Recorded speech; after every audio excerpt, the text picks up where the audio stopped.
Friends, आपने note किया होगा कि आपकी क्लास में अक्सर ऐसे स्टूडेंट्स होंगे जो स्टडी तो बहुत कम करते हैं, लेकिन उनकी परसेंटेज उन स्टूडेंट्स से ज़्यादा आ जाती है जो बहुत ज़्यादा पढ़ते हैं। उनमें एक यूनिक फैक्टर होता है कि वो जब पढ़ते हैं तब फोकस करके पढ़ते हैं, तब कंसंट्रेशन से पढ़ते हैं।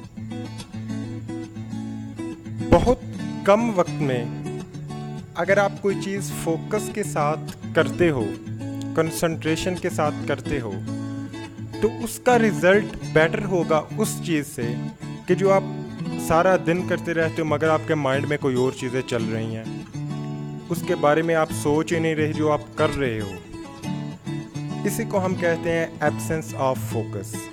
आज हम कुछ ऐसे तरीकों के बारे में डिस्कस करेंगे जिनसे हम फोकस करने की एबिलिटी को इम्प्रूव कर सकते हैं। नंबर 1, हमारा माइंड बिल्कुल हमारे मोबाइल की तरह है। मोबाइल्स में हम एप्लीकेशंस ऑन करते हैं, बिल्कुल इसी तरह हमारे माइंड में नर्व इम्पल्स जनरेट होती हैं। अगर हम किसी भी मोबाइल में वो एप्लीकेशन ऑन ही रहने दें, उनको ओपन ही रहने दें, उनको रिमूव ना करें, तो वो मोबाइल हैंग हो जाएगा। बिल्कुल इसी तरह अगर हम अपने माइंड से वो चीज़ें रिमूव ना करें तो हमारा माइंड भी हैंग हो सकता है, मे बी हैंग हो, अभी भी हो। उसका नुकसान क्या है कि हमारा किसी चीज़ में इंटरेस्ट नहीं रहेगा, ऑब्जर्वेशन पावर हमारी बहुत कम हो जाएगी। फ्रेंड्स, जब भी आपको स्टडी करना है तो पहला आपने ये काम करना है कि अपने माइंड को प्रॉब्लम से दूर रखना है। मीन्स आपका माइंड बिल्कुल फ्रेश हो, आपका ध्यान किसी और चीज़ों में, किसी और उलझनों में ना हो। अगर आप खुद पे काबू नहीं पा रहे तो उन चीज़ों को आप लिख लो, क्योंकि ये साइंटिफिकली अप्रूव है कि वो चीज़ें जो हमारे माइंड में गर्दिश कर रही हैं, अगर हम उनको लिख लेते हैं तो हमारा मोर देन 90% स्ट्रेस कम हो जाता है और हमारा माइंड ओपन हो जाता है for new ideas and observations. Number 2, हमेशा इजी से स्टार्ट करो। इजी क्या है? हर इंसान के लिए वो चीज़ इजी है जिसमें उसका इंटरेस्ट है।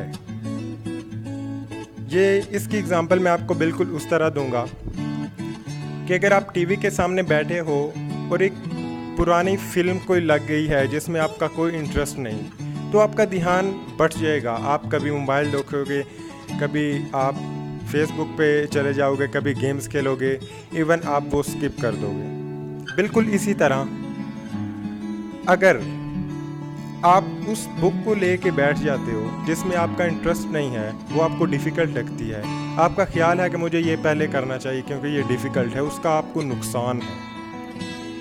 आपका फोकस नहीं रहेगा स्टडी पे।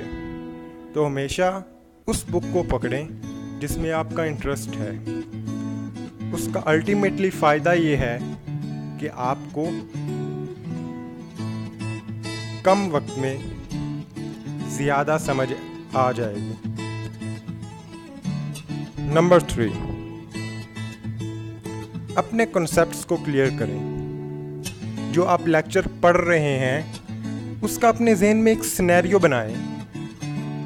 मतलब अगर आप इलेक्ट्रॉन्स, प्रोटॉन्स, न्यूट्रॉन्स, एटम के बारे में पढ़ रहे हैं तो अपने जहन में बनाएं कि सेंटर में न्यूक्लियस है, इलेक्ट्रॉन्स रिवॉल्व कर रहे हैं। आप जो भी आपने एनर्जी रेडियस फाइंड करना है वो करें। ऐसा करने से क्या होगा कि आपका जहन उसी चीज़ तक लिमिटेड रहेगा, और यही तो हम चाहते हैं कि हमारा जहन और चीज़ों की तरफ ना जाए। और इसके फ़ायदे और भी बहुत से हैं। आपको चीज़ें, वो लेक्चर कभी भूलेगा नहीं। जहाँ तक रट्टे का सवाल है तो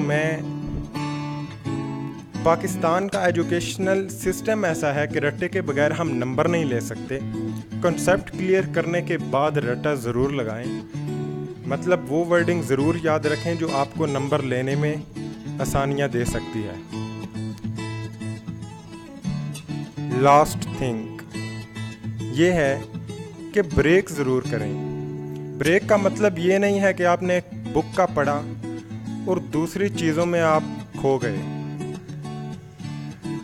ब्रेक का मतलब होता है कि हमने एक लेक्चर को पढ़ा है, समझा है, याद किया है, हमारी माइंड पे स्ट्रेस है, अब हमने उस स्ट्रेस को डिक्रीज़ करना है, दूसरी उलझनों में पढ़ के इंक्रीज़ नहीं करना। तो डिक्रीज़ करने का तरीका बिल्कुल आसान है। आपने जो बुक ओपन की हुई है उसको क्लोज़ करके अपने साइड पे रखें और आंखें बंद करके बैठे रहें वहीं पे। जहन में कोई चीज़ मत सोचें। ये साइंटिफिकली एक तरीका है अपनी ऑब्जर्वेशंस को स्ट्रॉन्ग करने का। इस पे बाकायदा एक लेक्चर पूरा हो सकता है। इसके अनलिमिटेड फ़ायदे हैं। आपका जहन फ्रेश रहेगा अगर आप ऐसा तरीका करते हो। ज़रूरी स्टडी के दौरान नहीं, आप किसी भी वक्त में किसी भी टाइम में ये कर सकते हो। आपकी ऑब्जर्वेशन पावर इससे बढ़ेगी। फ्रेंड्स, अगर आपको ये वीडियो अच्छी लगी है अपने फ्रेंड्स के साथ शेयर करें, कमेंट लाजमी करें, लाइक करें और सब्सक्राइब करना नहीं भूलना। Thank you so much.